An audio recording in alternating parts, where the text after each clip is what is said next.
प्यारे विद्यार्थियों नमस्कार। स्वागत है आप सभी का आपके अपने चैनल गोल्डन पाठशाला में। दोस्तों, national means cum merit scholarship exam 2024-25 के लिए आज की इस वीडियो में महाराष्ट्र एनएमएस एग्ज़ाम 2023-24 का ओरिजिनल पेपर सॉल्व करेंगे। प्यारे विद्यार्थियों, इस प्रश्न पत्र से हमने विज्ञान के और सामाजिक विज्ञान के प्रश्नों को सॉल्व करा दिया है। अगर आपने वीडियो नहीं देखा है तो आप उसको ज़रूर देख लीजिए। ये पेपर आपकी परीक्षा की दृष्टि से बेहद महत्वपूर्ण है और सेम इसी पैटर्न पर आधारित बच्चों को प्रश्न आएंगे।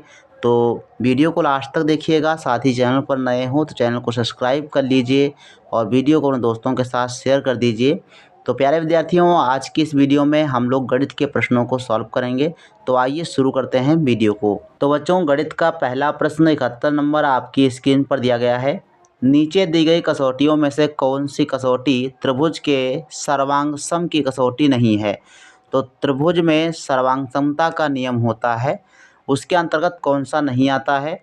ऑप्शन दिया गया है कि भुजा भुजा भुजा, कोण भुजा, या भुजा कोण कोण, या फिर कोण कोण कोण कसौटी।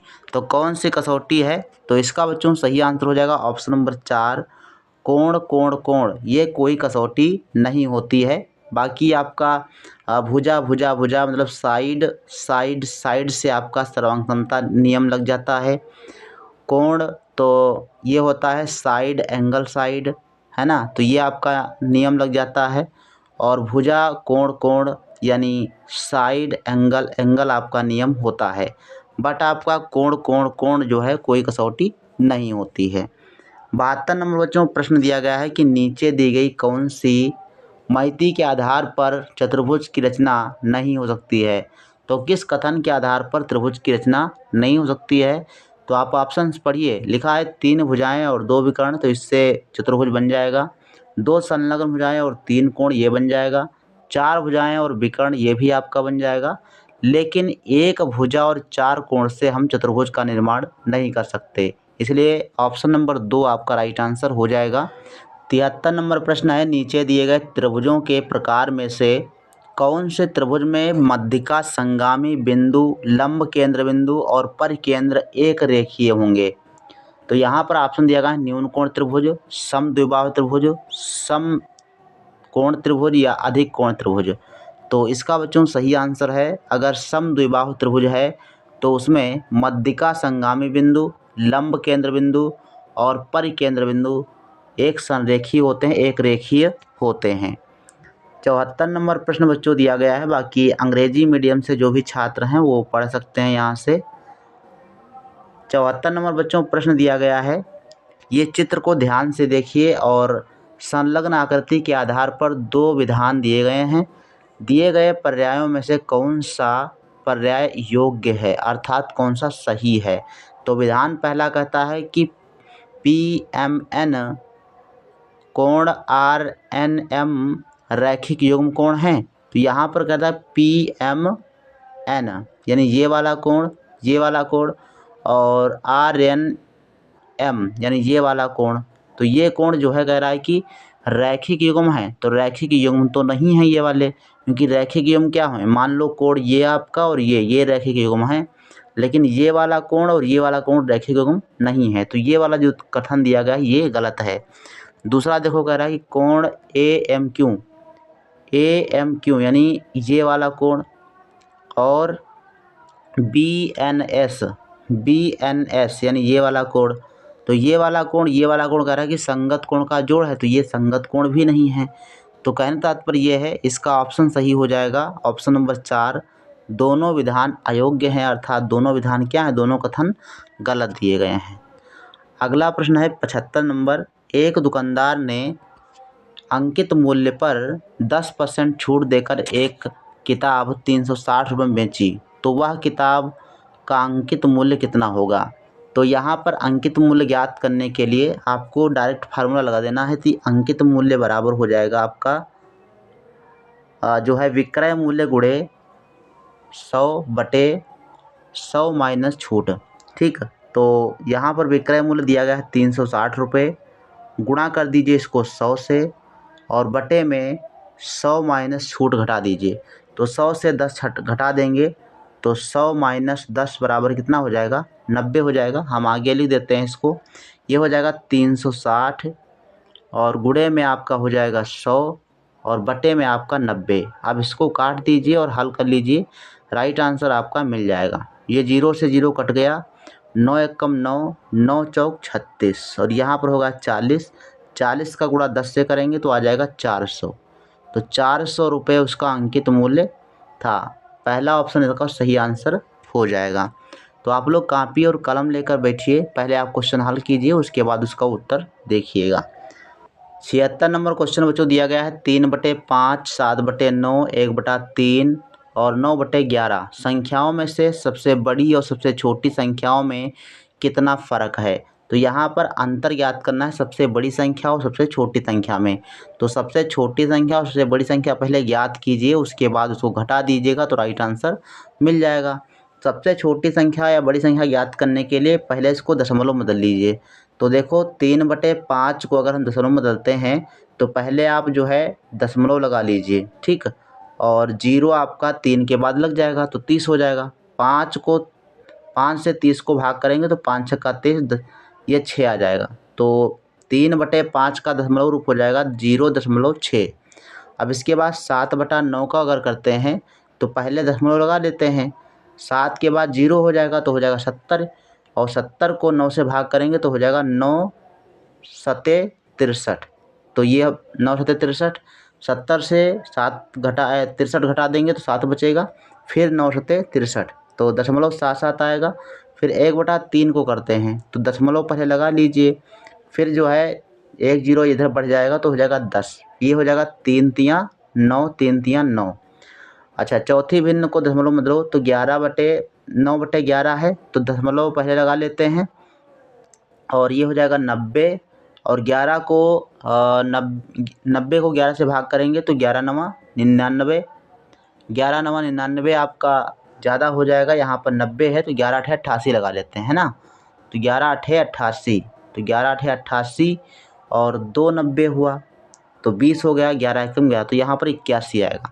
तो कहने तात्पर्य है सबसे बड़ी भिन्न कौन सी आई, 81 वाली सबसे बड़ी भिन्न होगी और सबसे छोटी होगी 0.33 वाली, यानी चौथी वाली जो भिन्न है वो सबसे बड़ी है 11/9, ये सबसे बड़ी है 11/9, सबसे छोटी है आपकी 1/3। तो इसको घटा दीजिए, अब इसको घटाएंगे तो ये हो जाएगा 9/11 माइनस 1/3। इसको हल कर लीजिए तो तिरछे गुणा करके हल कर सकते हो, 9 त्रिक 27 और माइनस 11 एकम 11 और बटे में आपका 11 तिया 33। तो 27 से 11 घटा देंगे तो हो जाएगा आपका 7 से 1 घटा 6 और 1 से 2 से 1 घटा तो 1, 16/33 आपका राइट आंसर आ जाएगा, जो कि ऑप्शन नंबर 1 में दिया गया है। तो जिन्होंने पहला ऑप्शन इसका टिक किया है उनका राइट आंसर हो जाएगा। 77 नंबर प्रश्न दिया गया है एक कार औसत गति से 60 किलोमीटर प्रति घंटे चलने पर कुछ दूरी तय करने के लिए 8.5 घंटे समय लेती है। यदि वह दूरी 7.5 घंटे में तय करने के लिए कार की औसत गति कितनी बढ़ानी पड़ेगी। तो इस क्वेश्चन को हल कीजिए और कमेंट सेक्शन में राइट आंसर लिखिएगा। तो इसको आइए देखते हैं कैसे सॉल्व करेंगे। तो इसको हम अनुपात समानुपात से भी हल कर सकते हैं। देखो यहाँ पर 60 किलोमीटर प्रति घंटे की रफ्तार से अगर चला जाए तो भाई 8.5 घंटे लगते हैं। अगर हमको 7.5 घंटे में वही दूरी तय करना है तो जायज़ सी बात है कि हमको चाल बढ़ानी पड़ेगी। तो हम मान लेते हैं कि x जो है किलोमीटर प्रति घंटे की रफ्तार से चलेंगे, तो ये अनुपात समानुपात में अगर हम बनाएंगे इसको तो ये आपका बन जाएगा, देखो x का मान ज़्यादा बड़ा होगा तो तीर का निशान नीचे की तरफ, यहाँ पर 8.5 ज़्यादा बड़ा तो तीर का निशान ऊपर की तरफ। अब इसको जो है अनुपात समानुपात लिखें तो डायरेक्ट इसको बट्टे के रूप में ले सकते हैं। कैसे, 60/x बराबर हो जाएगा यहाँ से 7.5 और बटे में आपका 8.5, यहाँ पर दशमलव से दशमलव काट दीजिए। अब इसमें x का मान निकालेंगे तो हो जाएगा x बराबर हो जाएगा आपका 60 के गुणे में 85 चला जाएगा, 60 गुणे 85 और बटे में आपका हो जाएगा 75। अब इसको आप काट दीजिए, हल कर लीजिए तो ये हो जाएगा आपका 15 से काट देंगे, 15 पछे 75, 15 चक्कू 60, ठीक। 5 एकम 5, 17 पचे 85, 17 का गुणा 4 से करेंगे तो x का मान निकलेगा 17 चक्कू 68। x बराबर कितना है 68, यानी जो हमारी चाल रहेगी वो 68 किलोमीटर प्रति घंटे रहेगी।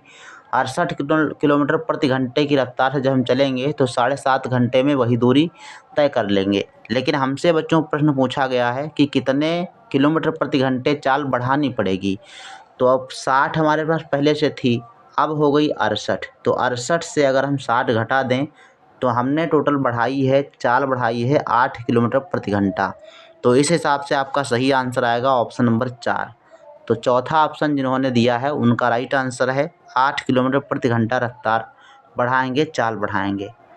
अगला प्रश्न देखते हैं।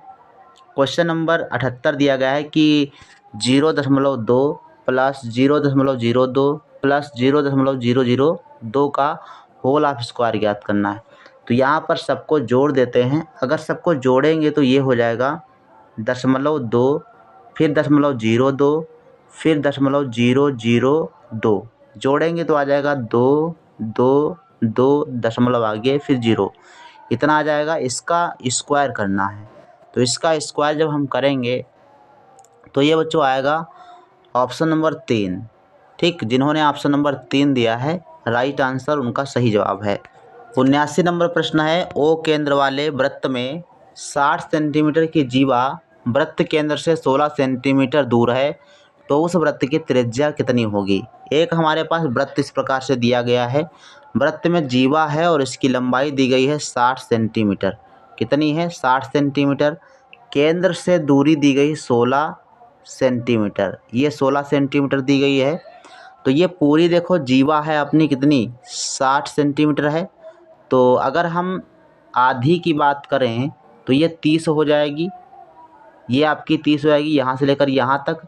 हमको ज्ञात करना है यहाँ पर त्रिज्या, ठीक। त्रिज्या ज्ञात करें तो इसको केंद्र से और इसको मिला देंगे परिधि तक, है ना। तो ये आपकी त्रिज्या हो जाएगी। अब हम एक सूत्र लगा देंगे, कर्ण स्क्वायर बराबर लंब स्क्वायर प्लस आधार स्क्वायर।